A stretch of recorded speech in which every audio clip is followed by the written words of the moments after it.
Éléonore était venue chercher un nouveau départ, loin des souvenirs douloureux. Pourtant, avant même le lever du soleil, elle allait tout risquer pour arracher un inconnu à la mort. Pourquoi une veuve distinguée de la Nouvelle-Orléans braverait-elle l'autorité de l'armée pour un homme accusé de meurtre? La vérité qu'elle s'apprêtait à découvrir pouvait déclencher une guerre ou sceller la paix. Le soleil impitoyable de l'Arizona martelait les murs de Fort Bastion lorsque Éléonore Valmont descendit de la diligence couverte de poussière. Nous étions en 1874 et la petite ville frontalière de Sable-Rouge vibrait d'une tension palpable entre les colons et les tribus locales, luttant encore pour leurs terres ancestrales.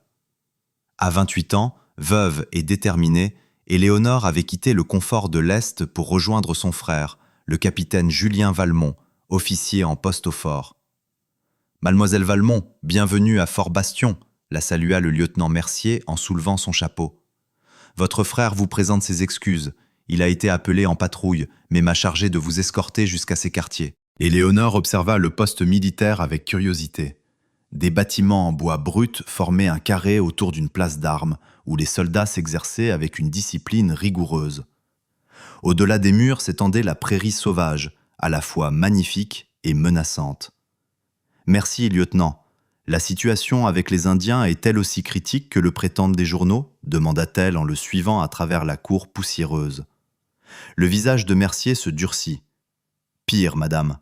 La semaine dernière encore, ils ont attaqué une ferme à 30 km d'ici. 3 familles ont été massacrées. » Éléonore frissonna, se remémorant les gros titres sensationnalistes qu'elle avait lus avant son départ. Et la réponse de l'armée ?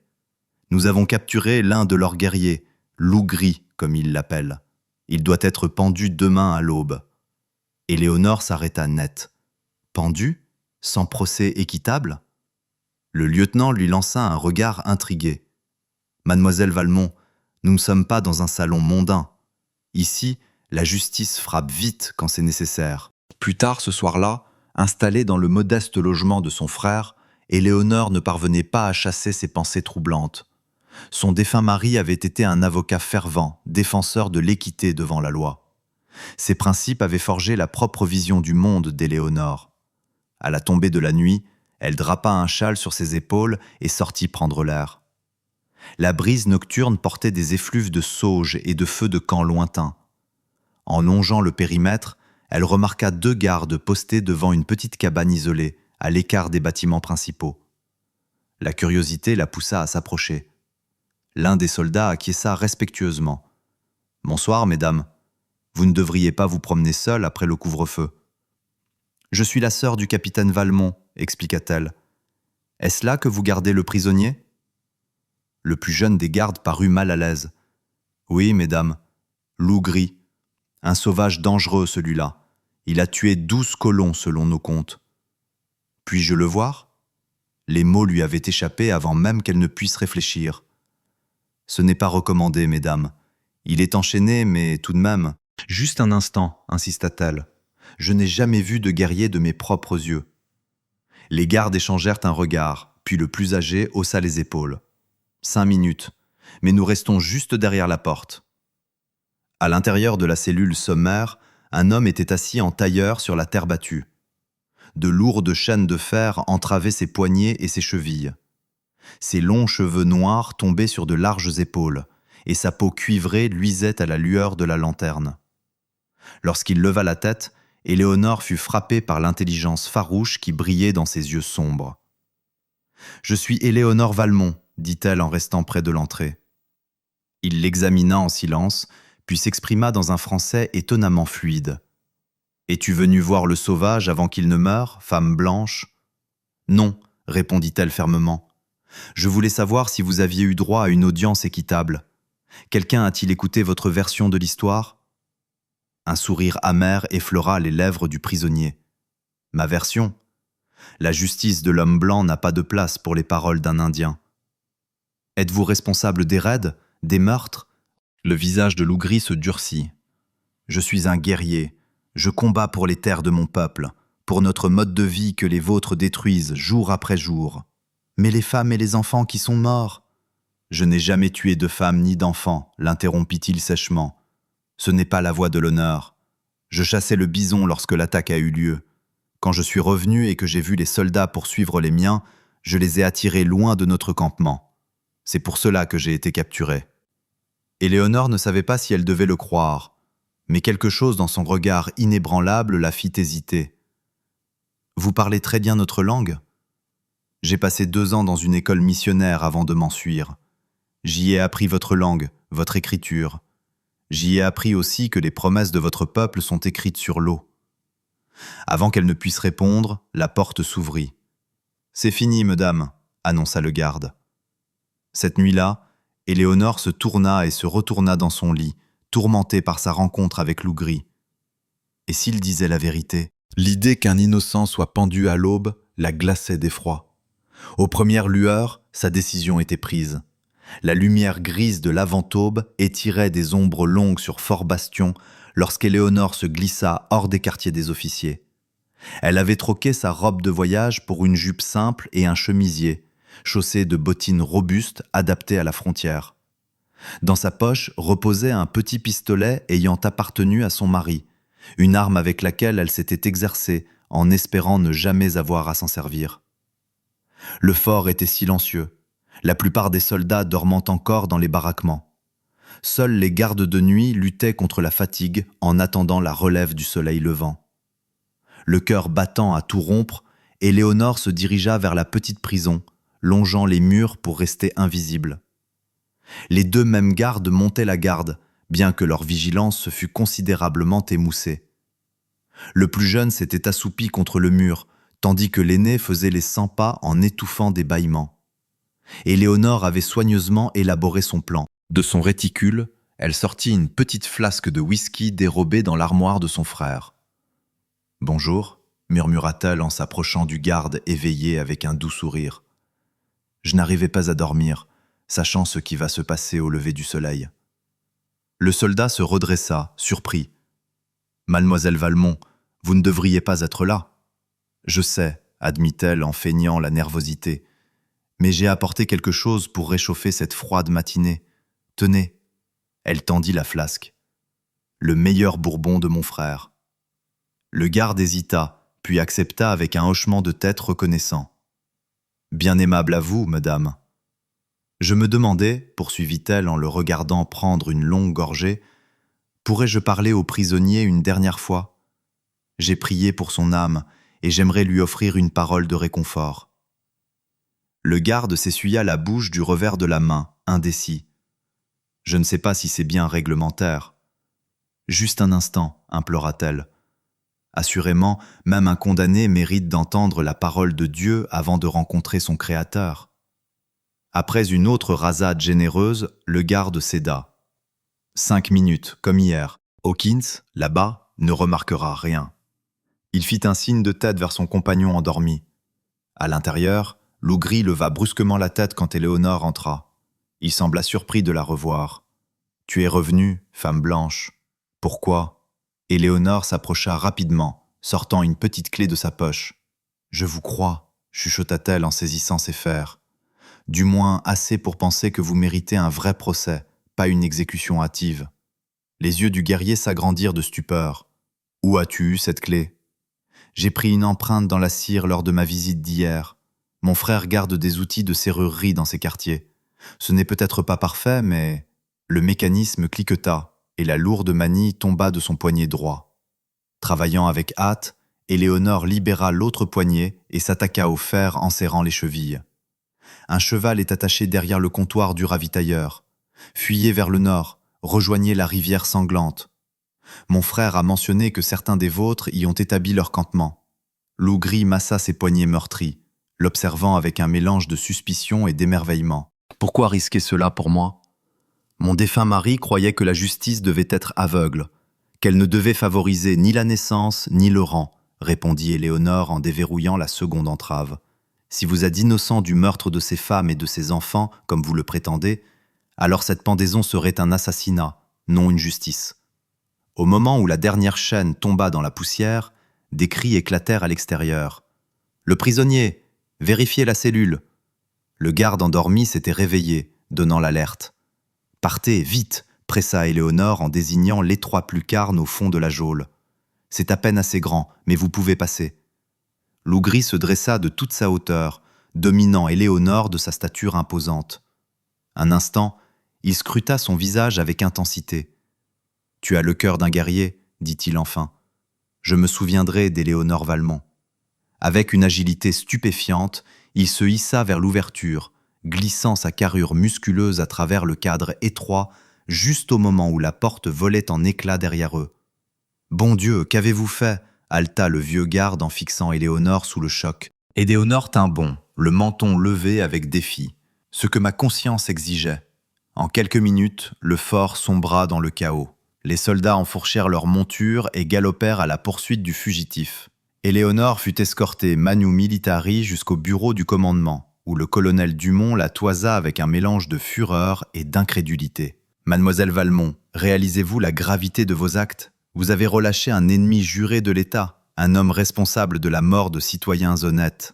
Avec tout le respect que je vous dois, colonel, cela a-t-il été prouvé devant un tribunal ?» riposta Éléonore. « De ce que j'ai compris, il a été capturé et condamné sans la moindre procédure légale. » Le visage du colonel vira à l'écarlate. « Nous sommes à la frontière, pas dans un palais de justice parisien. Ce Comminges devait pendre pour servir d'exemple aux autres. »« Un exemple innocent ?» défia Éléonore. Avant que le colonel ne puisse répliquer, la porte s'ouvrit à la volée et le capitaine Julien Valmont entra, son uniforme encore maculé par la poussière de la piste. Il s'arrêta net en voyant sa sœur. « Éléonore, que se passe-t-il ici ?» La voix du colonel Dumont était tendue par la colère. « Votre sœur a libéré le prisonnier, capitaine.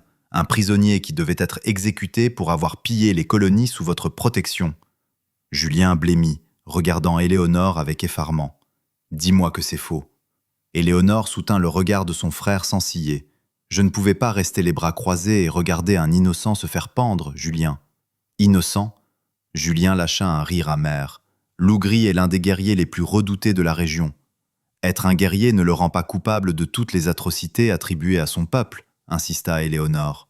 Il mérite un procès équitable, pas une exécution sommaire. » Le colonel Dumont frappa du poing sur son bureau. « Capitaine Valmont, votre sœur a commis un acte de trahison.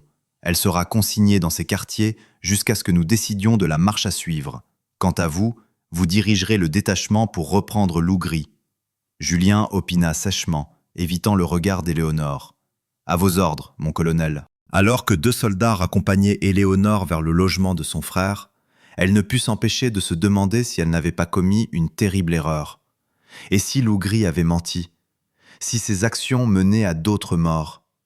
Et qu'adviendrait-il d'elle maintenant qu'elle avait défié l'autorité militaire et trahi la confiance de son propre frère ? 3 jours passèrent, durant lesquels Éléonore resta confinée, un garde posté devant sa porte. La petite fenêtre offrait son seul aperçu de l'activité du fort, où les soldats allaient et venaient dans un état d'alerte constant. Chaque patrouille revenait bredouille, et heure après heure, la tension au sein de Fort Bastion montait d'un cran. Au soir du 3e jour, Julien vint enfin la voir. Ses traits étaient tirés par des jours passés en selle, des cernes sombres sous les yeux trahissant son épuisement. « Nous avons perdu sa trace », dit-il sans préambule en se versant un verre de whisky.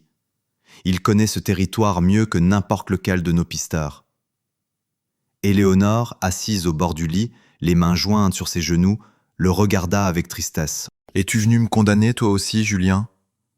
Son frère l'observa un long moment avant de s'effondrer dans un fauteuil. « J'ai passé 3 jours à essayer de comprendre ce qui t'a pris de faire une chose aussi insensée, aussi dangereuse.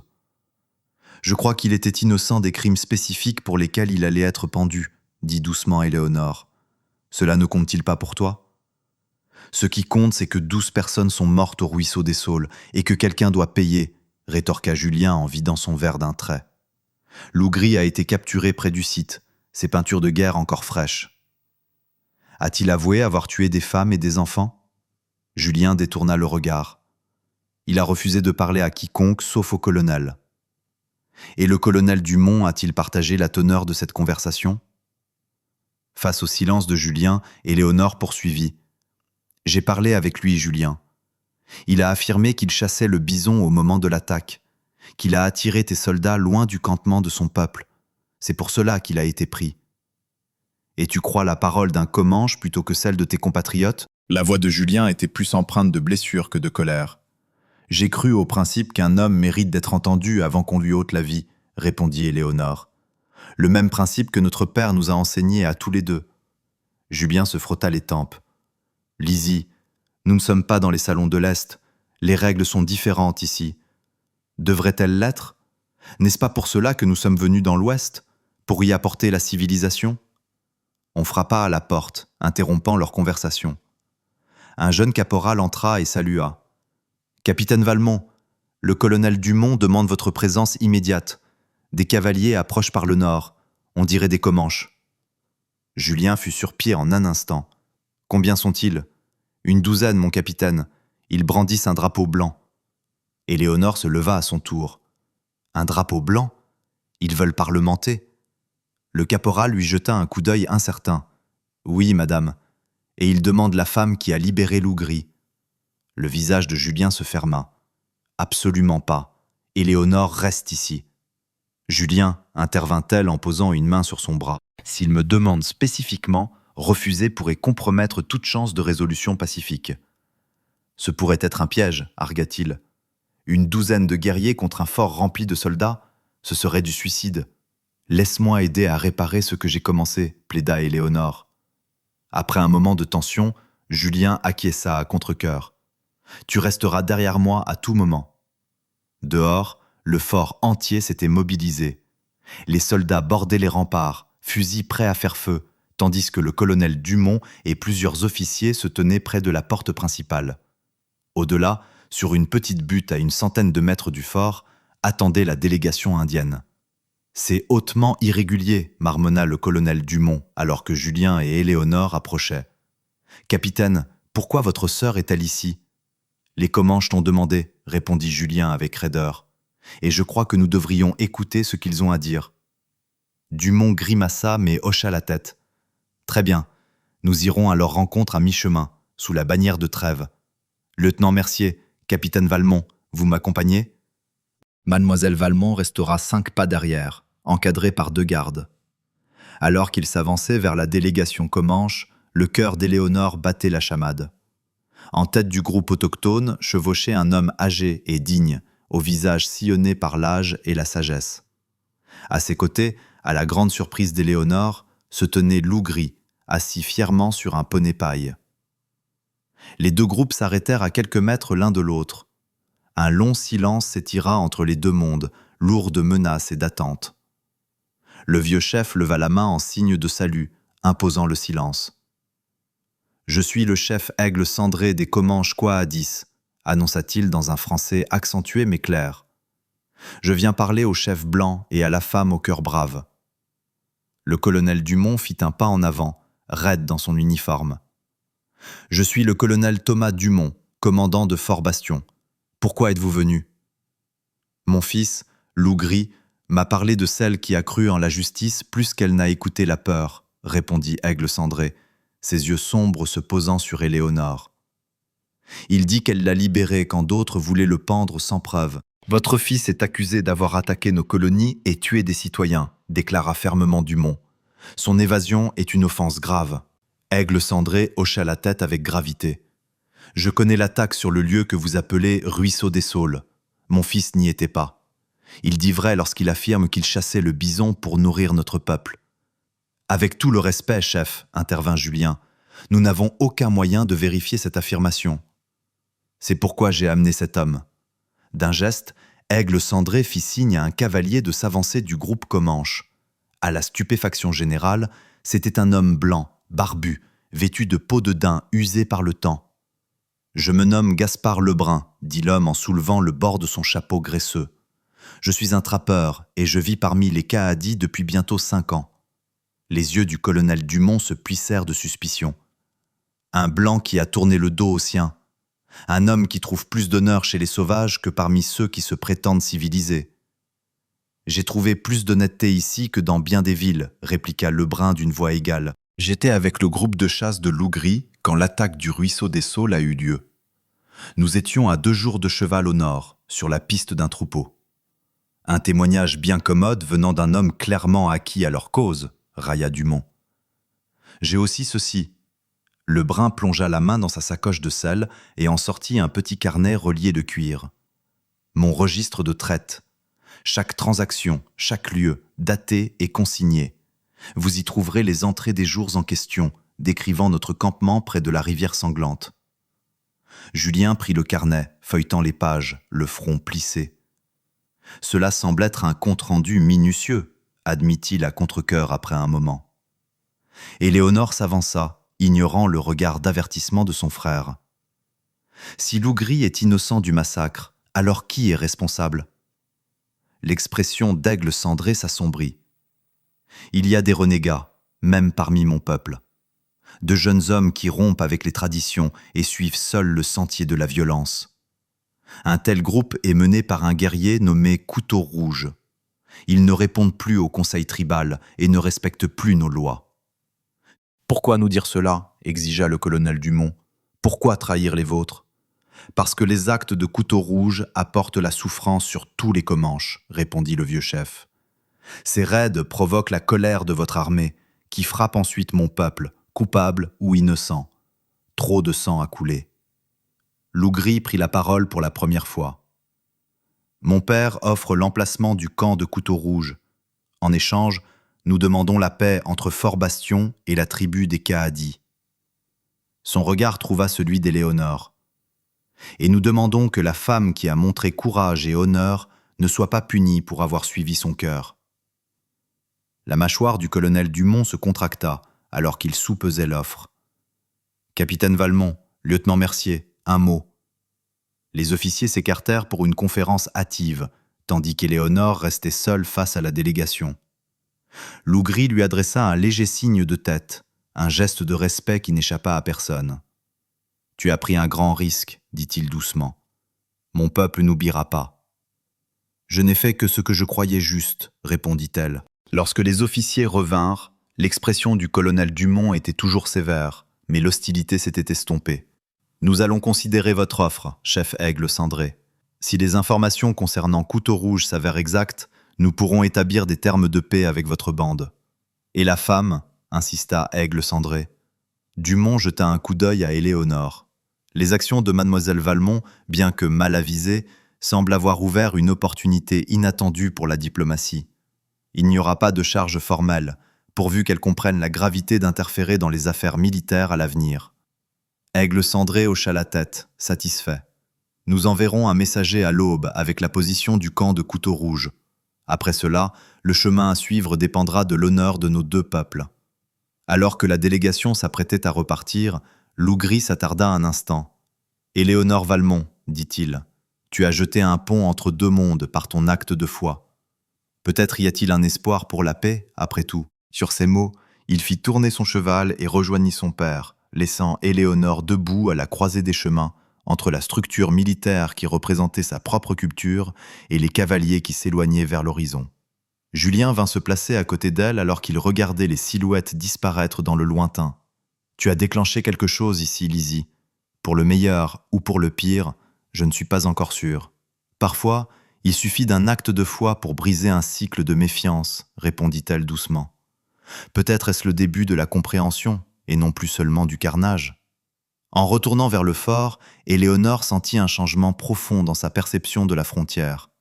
La certitude manichéenne qu'elle avait apportée de l'Est avait cédé la place à des nuances de gris complexes, où le courage et l'honneur pouvaient se trouver de chaque côté d'un conflit vieux de plusieurs générations. Une semaine plus tard, Éléonore se tenait sur le porche d'une petite maison en bois à l'orée de sable rouge, regardant le couchant peindre le ciel d'Arizona en orange et violet éclatant. Après les événements dramatiques à Fort-Bastion, Julien avait arrangé son séjour en ville, loin de la politique militaire qui continuait de tourbillonner autour de la garnison. Les informations fournies par Aigle cendré s'étaient révélées exactes. Un détachement de cavalerie, guidé par Gaspard Lebrun, avait localisé le camp de Couteau Rouge et capturé le chef renégat ainsi que plusieurs de ses guerriers. Les preuves trouvées sur place, des objets volés au ruisseau des Saules et dans d'autres fermes, avaient confirmé leur culpabilité dans les attaques attribuées injustement à Lougri. « À quoi penses-tu » demanda une voix derrière elle. Julien monta les marches pour la rejoindre, l'air plus détendu qu'elle ne l'avait vu depuis son arrivée. Je réfléchissais à la vitesse à laquelle la vie peut basculer, répondit Éléonore. Il y a 2 semaines, j'étais une veuve respectable, venue chercher un nouveau départ. Maintenant, je suis connue comme la femme qui a libéré le Comanche. Julien eut un petit rire. Tu as certainement marqué les esprits. Le colonel Dumont ne s'est toujours pas remis du choc. Et toi? Éléonore se tourna pour faire face à son frère. M'as-tu pardonné mon acte impulsif de justice? Julien s'appuya contre la rambarde du porche, considérant sa question. J'étais furieux au début et effrayé pour toi. Mais j'ai eu le temps de réfléchir aux enseignements de notre père sur l'intégrité. Peut-être suis-je resté trop longtemps à la frontière, au point d'oublier certains de ses principes. La frontière change les gens, reconnut Éléonore. Je sens qu'elle me change déjà. En parlant de changement, dit Julien, j'ai reçu une lettre du quartier général. Ils établissent une nouvelle agence indienne près de la rivière, visant à établir des relations pacifiques avec les tribus disposées à négocier. Ils m'ont demandé de la superviser. Les yeux d'Éléonore s'agrandirent. C'est une nouvelle merveilleuse, Julien, une chance pour une vraie paix. Ce n'est pas tout, poursuivit-il. Ils cherchent des personnes instruites pour servir d'enseignants et d'interprètes. Étant donné ta relation unique avec la tribu des Kwaadi, ton nom a été suggéré. Moi, travailler dans une agence indienne? Éléonore n'avait jamais envisagé une telle possibilité. Tu as montré une capacité rare à voir au-delà des préjugés, reprit Julien. C'est une qualité précieuse par ici, Lizzie, et terriblement manquante. Avant qu'Éléonore ne puisse répondre, le martèlement rythmé de sabots attira leur attention. Un cavalier solitaire approchait de la maison, sa silhouette se découpant nettement contre le ciel qui s'assombrissait. Gaspard Lebrun, identifia Julien. Je me demande ce qui l'amène en ville à cette heure. Le trappeur immobilisa sa monture et mit pied à terre avec cette grâce nonchalante propre aux hommes ayant passé leur vie en selle. « Bonsoir, capitaine, mademoiselle Valmont. J'espère que je ne dérange pas. »« Pas du tout, » l'accueillit Éléonore. « Voulez-vous un peu de café ?»« Volontiers, » répondit Lebrun en ôtant son chapeau crasseux pour monter les marches. Il accepta la tasse fumante, souffla dessus, puis planta son regard dans celui de l'officier. « Je reviens tout juste du campement des Kaadi. Aigle cendré m'envoie avec un message. » La posture de Julien se raidit imperceptiblement. « Quel genre de message ?»« Un bon, je pense, » assura Lebrun. Le conseil a accepté d'envoyer des représentants pour discuter des termes de la nouvelle agence, et Lougri a été désigné comme leur négociateur principal. Lougri? Éléonore ne put dissimuler sa surprise. Pourquoi lui? Le visage buriné du trappeur se plissa dans un sourire en coin. Il a fait valoir qu'ayant passé du temps dans les écoles de l'homme blanc, il comprend les deux mondes. Et après les récents événements, il veut croire qu'il existe peut-être des blancs prêts à écouter avec un cœur ouvert. Son regard pesa un instant, lourd de sens, sur Éléonore. « Quand ces négociations débuteront-elles » demanda Julien. « Dans 2 semaines, répondit Lebrun. À l'ancien comptoir de commerce, près du ruisseau du Castor, terrain neutre. Plus tard, une fois Lebrun reparti et Julien retourné au fort, Éléonore s'assit seule à la lueur de la lampe. Elle ouvrit son journal, laissant les événements de la quinzaine s'écouler de sa plume. Elle consignait comment un unique instant de certitude morale avait altéré le cours de nombreuses vies, lorsqu'un coup discret à la porte la fit sursauter. Elle se leva avec précaution, saisissant le petit pistolet qu'elle gardait désormais à portée de main, une habitude de la frontière qu'elle avait rapidement adoptée. « Qui est là ?» lança-t-elle. « Un ami. » La réponse, venue d'une voix grave et familière, lui fit baisser son arme. Éléonore ouvrit la porte pour découvrir Lougri debout sur son porche. Il ne portait pas ses peintures de guerre, mais un mélange de vêtements traditionnels et occidentaux. Une offrande de paix, en quelque sorte. « C'est dangereux, » dit-elle en jetant un coup d'œil nerveux aux alentours. « Si quelqu'un vous voit ici, je devais venir, » répondit-il, pour te remercier convenablement et pour te poser une question importante. Éléonore hésita, puis s'écarta pour le laisser entrer. « Que vouliez-vous me demander ?» Lougri se tenait droit dans la petite pièce, sa présence remplissant l'espace. « Gaspard Lebrun dit que tu pourrais travailler à la nouvelle agence. Est-ce vrai ? Mon frère a évoqué cette possibilité, admit Éléonore. Je n'ai pas encore pris ma décision. Mon peuple a besoin de quelqu'un qui portera la parole de vérité des 2 côtés, dit Lougri avec ferveur. quelqu'un qui comprend que la justice est plus que le privilège du vainqueur. Éléonore étudia son visage, y lisant la complexité d'un homme coincé entre deux cultures, tout comme elle se trouvait elle-même à la croisée des chemins. « Vous croyez que la paix est possible entre nos peuples ?»« Je crois qu'elle doit l'être, » répondit-il, « ou nous sommes tous condamnés à des cycles infinis de vengeance. »« Et qu'en est-il de loup gris ?» demanda doucement Éléonore. « Le guerrier qui a combattu les colons, peut-il vraiment devenir un homme de paix ?» Une ombre de douleur traversa les traits du Comanche. « J'ai perdu ma famille à cause des tuniques bleues. Ma première femme et mon fils sont morts lorsque les soldats ont attaqué notre camp d'hiver il y a 3 ans. J'ai porté cette haine comme un charbon ardent dans ma poitrine. Qu'est-ce qui vous a changé? Simplement le moment où tu as tout risqué pour me libérer, croyant en la justice plutôt qu'en la vengeance. Je me suis souvenu de ce que mon grand-père enseignait. La véritable force ne vient pas du nombre d'ennemis que l'on tue, mais du nombre de vies que l'on épargne. » Éléonore sentit le poids de ces mots, comprenant le changement profond qu'ils représentaient. « Si je viens à l'agence, dit-elle avec soin, ce sera pour enseigner et pour apprendre, pour bâtir des ponts, non pour imposer une façon de vivre au détriment d'une autre. » Loup Gris hocha la tête. « C'est pour cela que mon père t'a demandé spécifiquement. Il dit que tu as une médecine, un pouvoir spécial pour voir avec des yeux clairs. »« Je n'ai aucun pouvoir spécial, » sourit Éléonore. « Seulement la conviction que les gens doivent être jugés sur leurs actes, pas sur la couleur de leur peau ou la langue qu'ils parlent. Dans mon monde, nous appellerions cela une grande médecine, en effet, » répliqua Loup Gris. Il plongea la main dans une bourse à sa ceinture et en retira une petite figurine sculptée dans le bois, un oiseau prenant son envol. « C'est pour toi. L'aigle voit loin et ne craint rien, comme Éléonore Valmont. » Alors qu'il déposait la sculpture dans sa paume, leurs doigts se frôlèrent brièvement. Ce n'était pas un geste romantique, mais une marque de respect mutuel absolu entre deux êtres qui avaient trouvé un terrain d'entente là où cela semblait impossible. « Je dois partir, » dit Loup Gris en se dirigeant vers la porte. « Mais je te verrai aux négociations. » Éléonore referma ses doigts sur l'aigle de bois, sentant toute sa signification. « Oui, » décida-t-elle à cet instant précis, « j'y serai. » Une fois l'homme parti, dissous dans les ombres de la nuit, Éléonore retourna à son journal pour y ajouter une dernière pensée. « Je suis venue dans l'Ouest en quête d'un nouveau départ après la mort de mon mari.